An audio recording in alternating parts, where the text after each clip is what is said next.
Na Obra, com Casa Design. Oferecimento Casa Design, loja referência em revestimentos e comprometimento com a obra do início ao fim.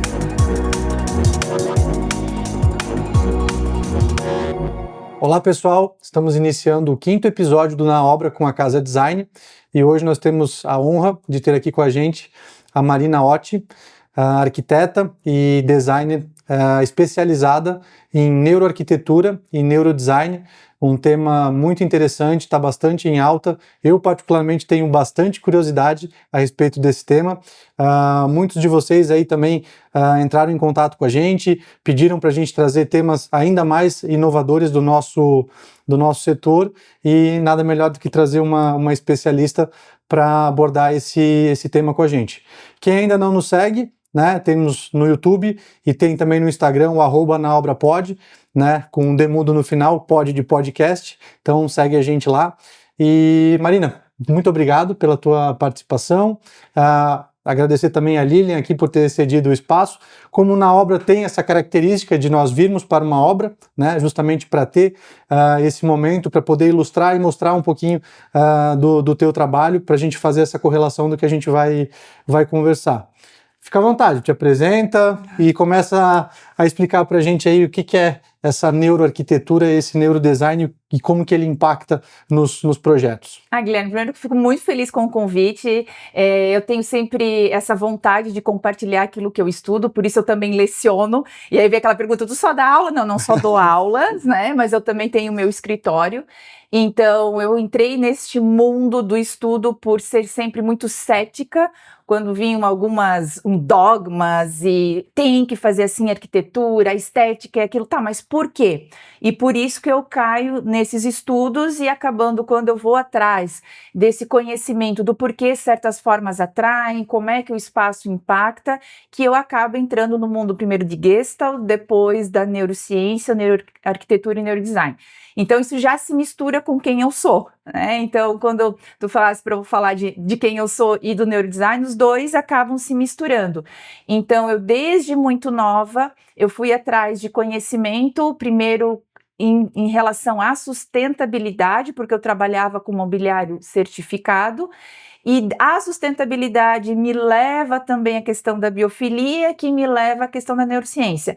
E, em paralelo, a estética me leva às questões de Gestalt e me leva à neurociência também. Então, os dois grandes ramos que eu sempre me interessei, que eu era crítica do que realmente é sustentabilidade, com o que aquilo o olho atrai, que me levam os dois para a neurociência. E isso fez parte da minha formação, então eu logo fui convidada para lecionar por causa da sustentabilidade, então com 22 anos eu já comecei a lecionar em curso superior, mas eu tinha o estigma assim, eu não quero ser como alguns professores que só sabiam na teoria e não sabiam na prática. Então, desde o início da universidade eu já estagiava, trabalhava em escritórios, e se eu fui convidada para dar aula, eu falei assim, eu preciso saber disso na prática. Então, o meu escritório, ele acaba utilizando na prática aquilo que eu vejo. Porque os alunos acabam questionando, é que nem um professor de uma disciplina de gestão que não tem uma empresa, por exemplo, né? Como é que você vai, né? Claro, a gente entende que existem as disciplinas, as áreas do conhecimento, sim, que você não precisa ser tão generalista, você pode ser especialista sem ter uma empresa. Mas sim, quando a gente tem essa vivência, acaba agregando muito e trazendo a experiência do dia a dia, porque a gente estuda, projeta, mas tá, e a execução, como é que fica, né? Exatamente. Então, uma disciplina de história, beleza, se a pessoa não está na prática, mas aquilo que eu gostaria de trabalhar, eu tinha que estar na prática. Então, eu sempre trabalhei em escritório. E aí vem outra vertente. Para mim, a arquitetura e design, eu tenho a formação em arquitetura e design e engenharia, para mim é só uma mudança de escala. Então, às vezes assim, mas ela faz projeto arquitetônico, mas ela faz interiores, mas ela desenha mobiliário, mas ela desenha até utilitários, né? Objetos, né? Joias, por exemplo. Para mim é só uma mudança de escala e eu consigo aplicar tanto as questões de sustentabilidade como as questões também de estética. E aí que eu entro nesse questionamento do mundo, sempre fui muito questionadora, né? Não acredito em signos, mas sou uma aquariana chata, então eu queria saber o porquê. E aí a neurociência, ela já existe há muito tempo. É uma área, um campo multidisciplinar, onde a gente tem cientistas, médicos, neurocientistas, pessoal da informática, da psicologia. É um campo multidisciplinar. Marketing a gente utiliza o tempo inteiro, né? O comportamento humano, né? Exatamente. Então, que estuda o cérebro. E, inclusive, se analisa o cérebro, isso é mensurável. Nós temos equipamentos, wearables, muitas vezes, né, como o eye tracking. É um equipamento que você consegue ver o direcionamento do seu olhar. Então, você consegue ver para onde a pessoa realmente está olhando. E consegue hoje mensurar liberação de hormônios, que área do cérebro está funcionando, né? Desde scanners, de PET scan, enfim, tem vários equipamentos que a gente pode mensurar a atividade cerebral, liberação de hormônio, posicionamento ocular. Esse conhecimento, então, acaba se vendo, sim, o olho é direcionado, por isso vem o neuromarketing. O pessoal do marketing vê, pô, se certas formas me atraem mais, como é que eu vou fazer um outdoor? Que fonte que eu vou escolher? Por isso surge o neuromarketing. Quando a gente fala de comportamento, por isso a gente tem a neuropsicologia. Então, quando a gente ouve neuro alguma coisa, tá a palavra na moda, tem gente que usa errado, tem gente que usa errado. Lógico. Tudo que está né, em alta, muitas vezes a gente, por desconhecer, vai falar, eu já sei o que é, eu já fazia, né? E aí entra também na parte da neuroarquitetura e neurodesign, porque o espaço molda o comportamento. O que eu toco molda o meu comportamento. Então, são esses conhecimentos do que efetivamente vai afetar o teu cérebro aplicados à arquitetura e design. Porque, via de regra, seria uma coisa empírica, assim, óbvio, tudo que eu me relaciono no ambiente vai gerar alguma coisa em mim, mas como e por que gera isso? E a partir do momento que a gente domina isso, então eu consigo direcionar para um caminho correto, talvez?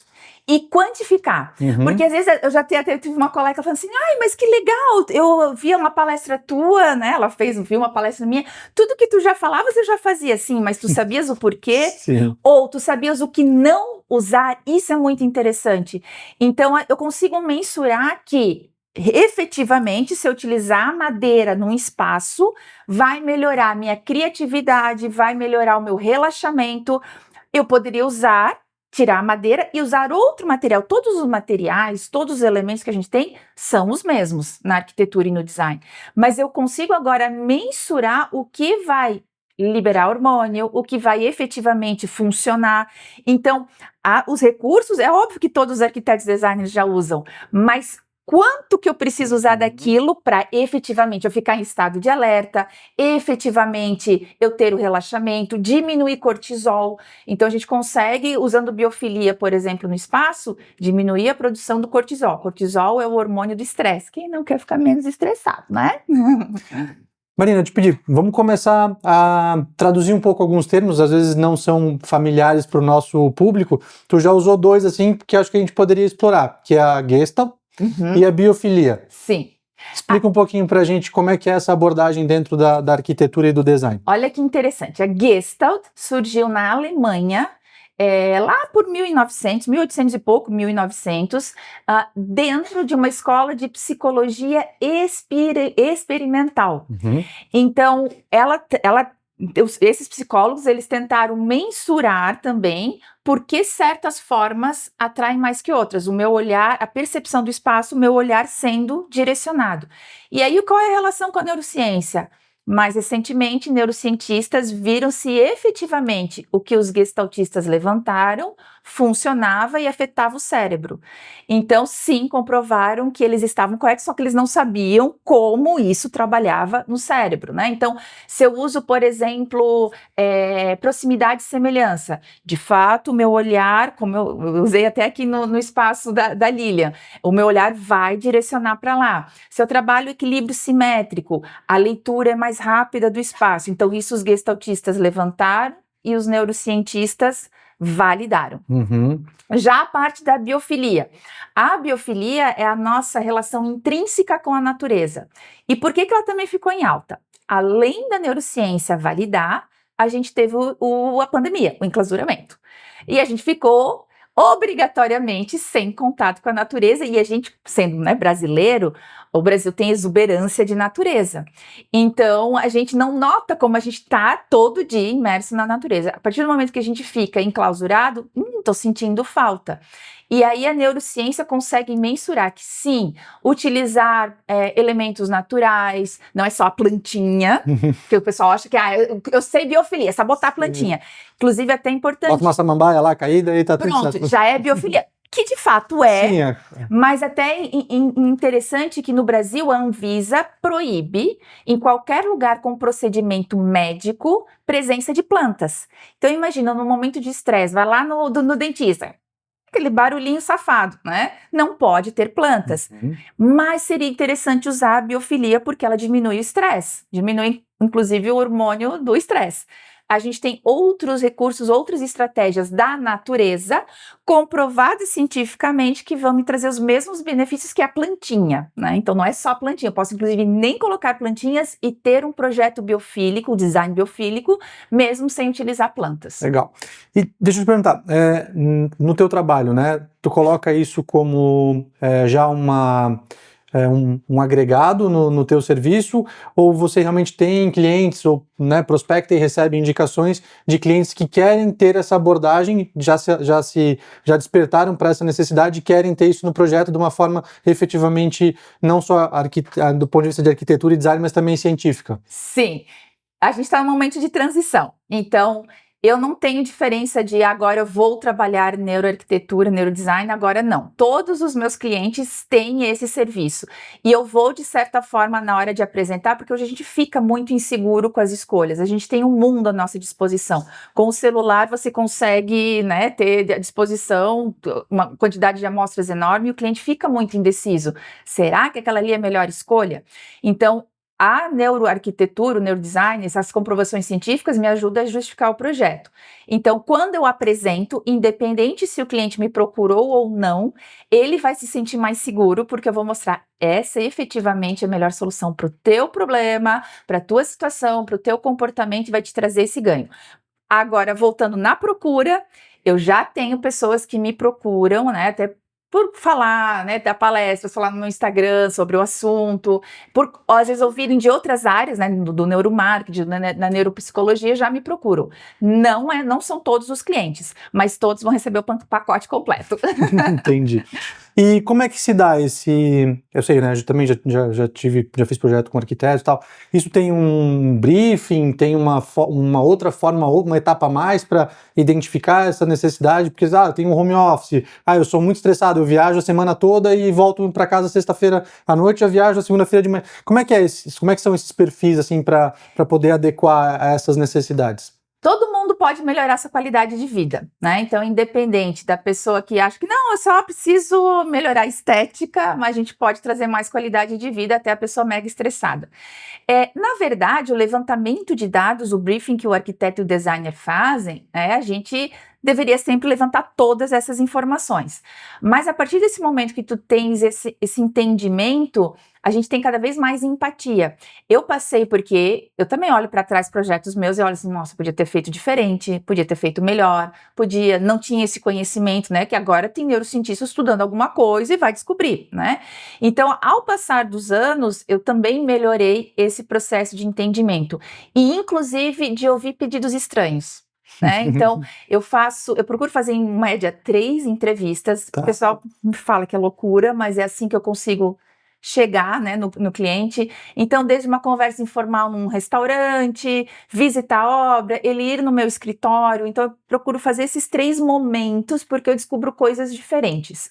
Mas, principalmente, antigamente eu às vezes passava, né, o olho desapercebido por pedidos estranhos, e hoje a gente sabe que às vezes é no pedido estranho que está ou uma dificuldade ou um grande elemento para ser o diferencial no projeto. E tem algum pedido estranho, assim, que tu pode compartilhar com a gente não precisa citar nomes, só... Posso.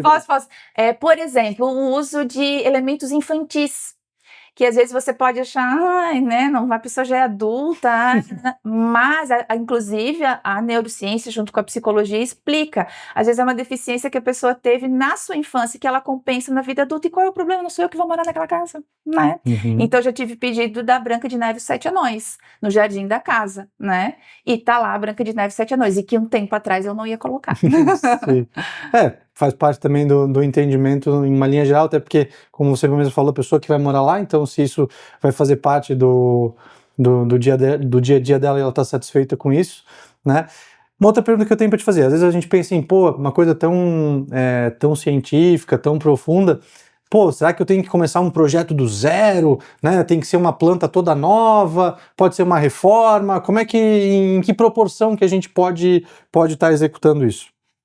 E por isso que eu escolhi exatamente, né, o projeto da Lilian, que era uma reforma. Até quando tu me procurasse, você estava pensando, eu tenho clínica, eu tenho aquele projeto que eu comecei do zero, né, que vira aquela capa de revista, não que aqui não tenha, né, as soluções que eu gosto bastante aqui. A gente vai mostrar depois aí na edição, a gente vai passar as imagens do antes e depois, que é bem interessante. É bem impactante, mas foi a ideia disso, porque todos nós já moramos em algum lugar, né? E exatamente a neuroarquitetura e o neurodesign, a gente vai considerar muito quem tu és. E quando eu tenho espaço que é desafiador, a reforma, para mim, é um dos projetos mais difíceis, especialmente quando a pessoa está morando, que foi o que aconteceu aqui, de aproveitar o máximo possível, que foi um pedido, né, da Lilian, de aproveitar o que ela já tinha, de investir menos, mas ter um grande impacto, de deixar a cara da casa, a cara dela, né? Então, exatamente, até foi o desafio, porque é muito mais desafiador esse projeto aqui do que aquele que é uma tela branca, né? Então, a neuroarquitetura e o neurodesign também me ajudam nisso, né? Eu consegui, com pequenas, pontuais né, atuações, intervenções, ter um grande resultado no final, e aqui foi muito desafiador, exatamente por isso. Então, sim, mesmo num projeto de reforma, a pessoa morando, então a gente já sabe até alguns, a palavra da moda, gatilho, né? Mas alguns gatilhos que a pessoa pode vincular esse espaço a algo ruim, então isso tudo a gente aprende com a neurociência, né? Então, um exemplo, numa reforma, a gente tem que evitar ao máximo qualquer elemento à base de solvente, porque você vai criar uma conexão no cérebro de que este ambiente aqui corre que é silada-bino, porque ele está exalando né, elementos nocivos para a minha saúde, meu corpo, meu cérebro percebe isso, não consciente, de forma inconsciente, se chama blind sight, né? Tem até um termo técnico cognitivo. Então eu procurei não usar nada aqui que tivesse solvente. Eu sou obrigado a pegar esse teu gancho, Marina, porque a Casa Design é especializada em tantos outros materiais na colagem dos pisos vinílicos, né? E a gente não utiliza em hipótese alguma cola de contato, tá?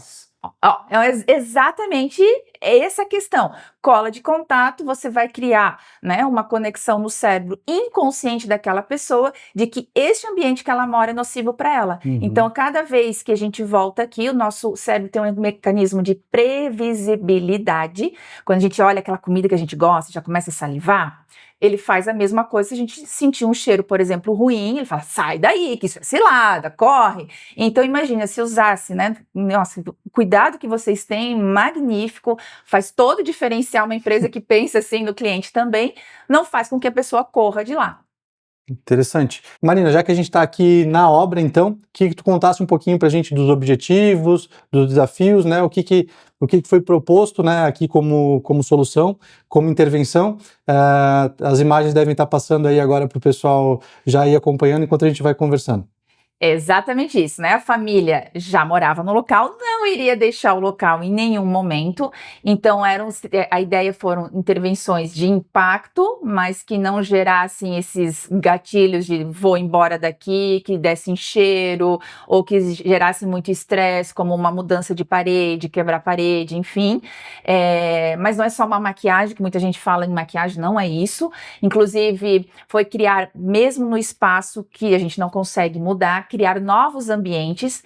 Então a gente percebi logo quando, né, entrei aqui no espaço, precisava de marcar a entrada da casa. Isso é um ponto muito forte na neuroarquitetura, você marcar a entrada. Deixei os problemas para fora, entrei. Então não tinha um hall de entrada, não tinha um espaço, né? A gente acabou criando um espaço que não existia, que é um hall de entrada, que é um espaço de espera. Depois também aproveitar móveis que já existiam, alguns ficaram exatamente iguais, outros a gente deu um upgrade, né? E isso é bem interessante. E a também. Lilian já me contou aqui, quando a gente estava começando, que esse hall de entrada ficou um espacinho ali que a galera adora sentar, não sai dali enquanto estão cozinhando, estão curtindo aqui um momento na cozinha. Então, assim, uma intervenção que já valeu já na entrada. Já deu certo aí, né? E isso de reaproveitar os móveis, né? Que às vezes até as pessoas imaginam assim, arquitetura inacessível. Não, muito pelo contrário, vai te fazer gastar menos, né? Quando é um bom profissional, com bons fornecedores, como o espaço de vocês também tem produtos que vão usar até a cola correta, acaba economizando no final, né? Você evita retrabalho, enfim, e escolhas mais assertivas. E também tinha uma outra questão, além, né, de trabalhar a sala, faltava o aconchego, trazer mais cara de lar mesmo, uns complementos de decoração. O filho, né, o Gabriel, ele estava crescendo, então ele estava bem na transição de deixar o quarto de criança para ir para o quarto de adolescente, né? E ali tinha um pedido inusitado, porque ele é torcedor do Flamengo e ele queria o Flamengo, né? E aí a gente já sabe até pela psicologia, o uso do vermelho é complicado, especialmente num quarto para relaxar.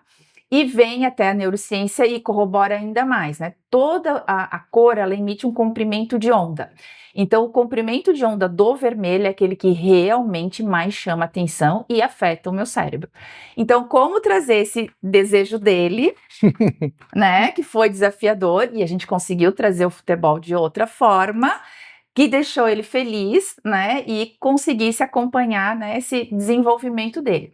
E tinha não só, né, 3 pessoas nesse projeto. Quando eu vim aqui pela primeira vez, então tinha especialmente no Gabriel, né, um serzinho que não desgrudava. Onde o Gabriel ia, esse gato ia atrás, né, o Miu Miu, né, e eu vi que ele é um integrante da família também. Isso tem muito a ver com o que a gente entende hoje de biofilia, né, a casa interespécies, né, essa interação, então como trazer? E o gato também estava endiabrado. Eu suspeito que ele é um integrante dessa entrevista também, porque ele já passou aqui, já rodeou. Várias vezes, ter né? aparecido Várias vezes. E ele também estava num momento meio endiabrado, né? E uma das formas de a gente melhorar a vida, a qualidade de vida do gato, ele sentir que porque ele tem humanos, né? Não é o gato que é o dono da casa. Exato. Então foi criar também espaços para ele liberar energia, para ele se sentir dono, mas integrada à decoração, sem parecer que a casa é do gato. É uma casa de gato, Então, foi integrar. E, inclusive, como ele tinha uma forte relação com o Gabriel, o gato também, o Miu Miu, ele é ponto-chave no projeto do quarto. Legal. E nessa abordagem, assim, foi feita uma entrevista com cada integrante da família, porque o Miu Miu a gente já sabe que ele que manda. Mas, assim, dentro do que o Miu Miu permitiu, assim, o que os outros integrantes da família trouxeram como peças que seriam impossíveis de ser deixadas de lado, ou intervenções que realmente queriam, assim. Tu falou do Flamengo, que eu acho que isso é inegociável para qualquer flamenguista ou para qualquer pessoa que gosta de futebol, né? Sim. Mas e dos outros detalhes? Também trazer essa questão do aconchego, de dar uma nova cara ao lar, né? Então eles tinham esse desejo de complementar a decoração sem perder a identidade, né? Então conhecer bem a personalidade para ser a cara da casa do cliente, né? Não a minha. Isso vem bem com o que eu defendo também na arquitetura e no design. Então isso também foi um pedido de aproveitar o máximo possível do mobiliário e de peças que pudessem ser feitas aos poucos por um fornecedor dentro da marcenaria que eles já conheciam também. Legal. E fiquei curioso, qual foi a solução para o futebol e para o vermelho no quarto do Gabriel? Vamos mostrando aí as imagens que o pessoal tá curioso também. Então, partindo da Gestalt, da neuroarquitetura, né, do neurodesign, eu utilizei acabando outras simbologias do futebol, né, e foi especialmente, por exemplo, o uso da bola, né, então alguns elementos foram bem caricatas. Uma das formas de transformar a bola foi um puff em formato de bola, mas uma bastante sutil foi já pensando no Miu Miu também. A bola, né, tem o formato ali dos hexágonos que depende do modelo da bola, mas Sim, enfim, né? Dos a mais hexágonos, tradicional, a vamos mais dizer assim. tradicional. Esses hexágonos foram desconstruídos e viraram a escada do Miu Miu, aonde ele tem acesso, né? Então a gente criou num quarto pequeno um mini playground. Então a cama tem 2 níveis, né? Aí na parte superior também a gente trouxe essa referência da rede do gol, né? Então tem na parte superior e tem essa escada que é a bola desconstruída. E aí tem a neurociência também. Dentro dessas formas geométricas a gente está trabalhando complexidade e ordem. A gente esquece que a gente tem a geometria na natureza. O hexágono, por exemplo, é o favo de mel de uma abelha. Uhum. E o cérebro tem fortíssima atração por figuras geométricas que tem na natureza e a gente traz para o espaço. Outra maneira também, a partir da Gestalt, foi o uso do fechamento. Então, eu busquei várias linhas que tem no campo, né? E por isso o quarto, então, não tem vermelho, ele tem verde, que é do campo, e várias linhas que tem na geometria, né? Do campo ali também, mas não é, é um campo de futebol. Sim. Ele tá também diferente, mas o cérebro, especialmente o Gabriel, que tem forte relação com o futebol, ele olha, ele consegue remeter, porque o nosso cérebro faz isso, né? A gente capta informação com o olho e processa aqui no córtex visual. Então ele vai lá no HDzinho aqui, né, nas pastinhas de arquivo, e essa imagem parece com um campo de futebol. Então, especialmente para ele vai fazer aquela conexão. O cérebro tem muito disso de associação, né? Até aproveitando, vou fazer uma pergunta que é uma curiosidade minha. Vamos ver se tu acho que vai saber responder. Eu estava vendo esses dias acho que foi no Instagram, talvez, e que o ser humano ele tem uma tendência de querer ver uma forma de um rosto em tudo que ele observa. Então a gente às vezes vê uma salada de fruta, uma fruteira, tu tenta posicionar o olho, a boca, o nariz, isso rola mesmo? De fato, se chama pareidolia, né? E as formas humanas dentro da pareidolia, que a gente procurar formas em outras formas, isso se chama pareidolia, e procurar formas humanas, especialmente ainda se elas tiverem formatos mais arredondados que lembram de crianças, de bebês ou de filhotes, mais ainda o meu cérebro vai ter uma atração, ele tem vontade de encontrar isso nos locais, então tu não estás maluco não, é realidade. E aí acaba tendo essa correlação também com, acho que formas geométricas também de uma necessidade de meio que de organização do caos, vamos dizer assim, né, e das formas que existem na natureza. Exatamente, toda vez que a gente entra no espaço, o meu cérebro é bombardeado por estímulos. E isso acaba gerando um caos nele. Então ele tem que se agarrar, como se ele tivesse assim, eu preciso me agarrar em algo que eu conheço. Aí que a gente usa os elementos da neuroarquitetura e do neurodesign. São esses elementos que, foquei, conheço essa forma, aqui tem um fechamento, aqui tem proximidade e semelhança, né, que nem eu utilizei aqui proximidade e semelhança. Ou na sala, eu utilizei muito os princípios da biofilia, as estratégias biofílicas. Então, meu cérebro vai se agarrando nesses elementos porque ele não consegue processar o espaço como um todo, é um excesso de informação. Então, a gente acaba trabalhando nisso. Então, na sala aqui, os tons terrosos eu utilizei, as cores naturais que lembram areia, a própria madeira aparente, plantas, pedra, né, a luz mais suave. Então tudo isso veio da biofilia. Então é muito baseada a sala aqui na biofilia. O antes e depois dá para ver bem como ficou aconchegante, muito mais aconchegante. Ela era mais fria a sala e agora ela fica mais aconchegante, inclusive parece maior. Tem muito mais elementos, mas ela parece maior. Então, uso de texturas variadas também. E o Miu Miu, né? O Miu Miu, ele está presente foi bem prestigiado aqui. Ele tem um playground na sala, mas sem perder a estética da sala, né? Ela continua parecendo uma sala de humanos, não de gatinhos. E, bom, já que é uma área do teu estudo, assim, eu também gosto dos porquês. Essa necessidade que o cérebro tem, podemos chamar de necessidade, na tua opinião, ou cientificamente falando, tu acha que é uma necessidade, quando a gente chega num lugar assim, dessa identificação e tudo mais, seria mais por uma necessidade de conexão, de se conectar com o lugar, ou uma necessidade de pertencimento, assim, acho que eu sei onde é que eu tô pisando? Os dois, né? Os dois. A gente tem que lembrar que nós temos uma memória genética primitiva, a gente carrega no nosso DNA, Então imagina a gente lá, né, na savana africana, quando a gente tinha que ir lá o correr da leoa que estava atrás da gente, saber onde estava a água, saber aonde eu iria fugir. Então rapidamente o meu cérebro tinha que ter uma rota de fuga, uma rota de fuga, né? Reconhecer os elementos. E isso a gente carrega até os dias de hoje. Então, sim, isso é verdade. E o outro ponto que tu levantou também é verdade. As memórias afetivas. Nós somos seres humanos racionais. A gente não se liga só por aquilo que é, né? Por exemplo, questão de sobrevivência. Nós temos sentimentos, emoções. Então, também existe no espaço, e que a neurociência também estuda, o vínculo afetivo, a memória afetiva. Então, quando a gente faz uma reforma, que é mais difícil, mas por outro lado, a gente trazendo elementos que já fazem parte da família, você está trazendo esse reconhecimento, o cérebro já conhece, mas você tem um upgrade, é um elemento afetivo, né? Então, por exemplo, aqui a gente tem um móvel de madeira de demolição que já fazia parte do acervo da família. Nossa, o cupim olha para essa madeira e fala assim, preguiça, não vou nem querer comer ali, né? Vou naquela outra madeira ali, né, que é mais molinha. E a gente transformou esse mobiliário, além de reaproveitar, que é ótimo, né? Ele virou uma cristaleira, e ele tem uma história, ele tem uma memória afetiva, e aí a família lembra onde comprou, onde adquiriu, e que continuou no projeto. Então você está trabalhando os dois. Não dá para separar, né? A emoção da razão, os dois fazem parte de um projeto. Legal. Marina, queria que tu comentasse um pouquinho também. Eu sei que tu tens, além dessa área de expertise, tu tem outras. Sei já de alguns prêmios que tu já ganhou. Sei que tu foi para a Itália esse ano para receber um prêmio de design. Conta um pouquinho também para a gente não conhecer só o teu trabalho, né? Óbvio que é o teu trabalho, mas conhecer um pouquinho mais da Marina designer, que eu sei que tu tem outras iniciativas aí também. Nossa, como eu falo, né, a arquitetura e o design, eles são uma mudança de escala, né? Então, quando eu falo de biofilia, do que atrai o olhar, eu tenho vontade de transformar tudo, né?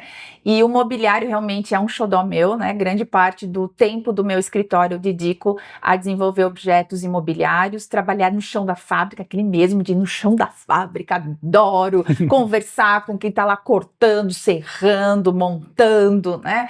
E isso me traz muitas ideias. E esse ano eu tive uma linha de mobiliário, né? Que ela foi selecionada no programa chamado Brazilian Furniture, que é um programa que é para você criar um mobiliário que represente o Brasil lá fora, que tenha a característica da brasilidade.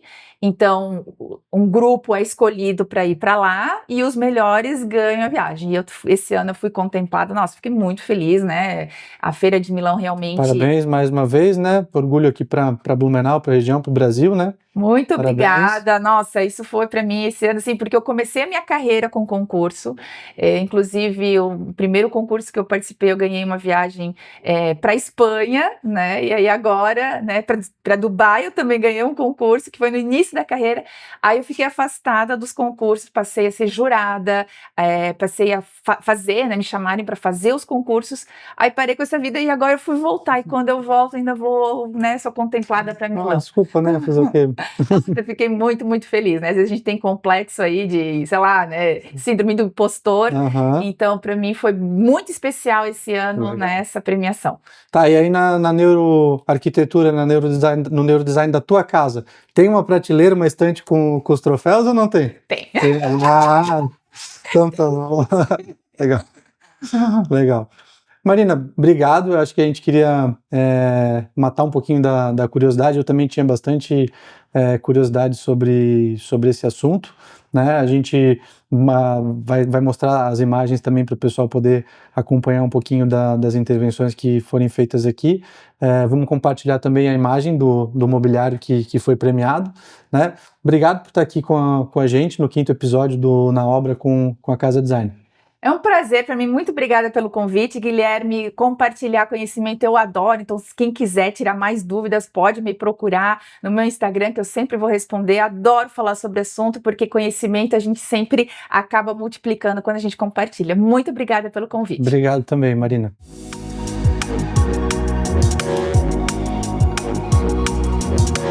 Na Obra com Casa Design. Oferecimento Casa Design, loja referência em revestimentos e comprometimento com a obra do início ao fim.